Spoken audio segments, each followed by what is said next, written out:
आज का पवित्र बाइबल पाठ नहम्याह के पुस्तक अध्याय 5। गरीबों का शोषण। तब लोग और उनकी स्त्रियों की ओर से उनके भाई यहूदियों के विरुद्ध बड़ी चिल्लाहट मची। कुछ तो कहते थे, हम अपने बेटे बेटियों समेत बहुत प्राणी हैं, इसलिए हमें अन्न मिलना चाहिए कि उसे खाकर जीवित रहे। कुछ कहते थे, हम अपने अपने खेतों, धाग की बारियों और घरों को महंगी के कारण बंधक रखते हैं कि हमें अन्न मिले।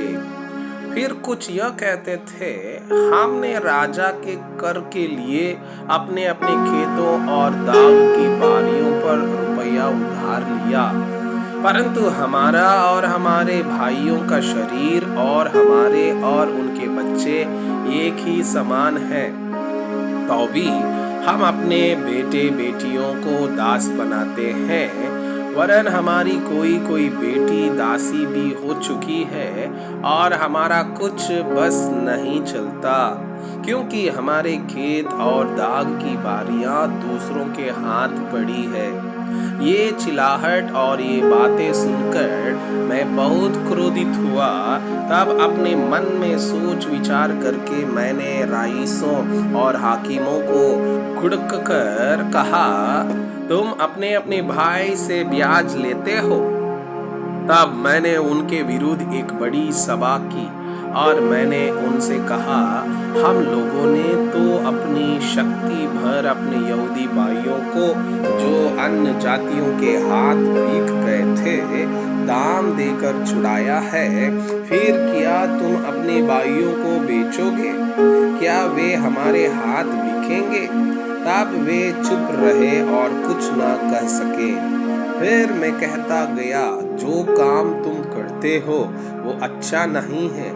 क्या तुमको इस कारण हमारे परमेश्वर का भय मानकर चलना ना चाहिए कि हमारे शत्रु जो अन्य जाति है वे हमारी नामधराई ना करें? मैं भी और मेरे भाई और सेवक उनको रुपया और अनाज उधार देते हैं, परंतु हम इसका ब्याज छोड़ दें। आज ही उनको उनके खेत और दाग और जैतून की भारियां और घर फेर दो, और जो रुपया, अन्न, नया दाग मधु और टटका तेल तुम उनसे ले लेते हो उसका 100वां भाग फेर दो। उन्होंने कहा, हम उन्हें फेर देंगे और उनसे कुछ ना लेंगे। जैसा तू कहता है वैसा ही हम करेंगे। तब मैंने याजकों को बुलाकर उन लोगों को यह शपथ खिलाई कि वे इसी वचन के अनुसार करेंगे। फिर मैंने अपने कपड़े की छोर झाड़ कर कहा, इसी रीति से जो कोई इस वचन को पूरा ना करे उसको परमेश्वर झाड़ कर उसका घर और कमाई उससे छुड़ाए, और इसी रीति से वो झाड़ा जाए और छूछा हो जाए। तब सारी सभा ने कहा, आमीन, और यहोवा की स्तुति की। तब लोगों ने इस वचन के अनुसार काम किया। नहम्याह की निस्सरवार। फिर जब से मैं यहूदा देश में उनका अधिपति ठहराया गया, अर्थात राजा अर्थशास्त्र के 20वें वर्ष से ले उसके 32वें वर्ष तक 12 वर्ष मैं और मेरे भाइयों ने अधिपति के हक का भोजन नहीं खाया, परंतु पिछले अधिपति जो मुझसे पहले थे वे प्रजा पर भार डालते थे और उनसे रोटी और दाग मधु और इसके साथ 40 शेकल चांदी लेते थे।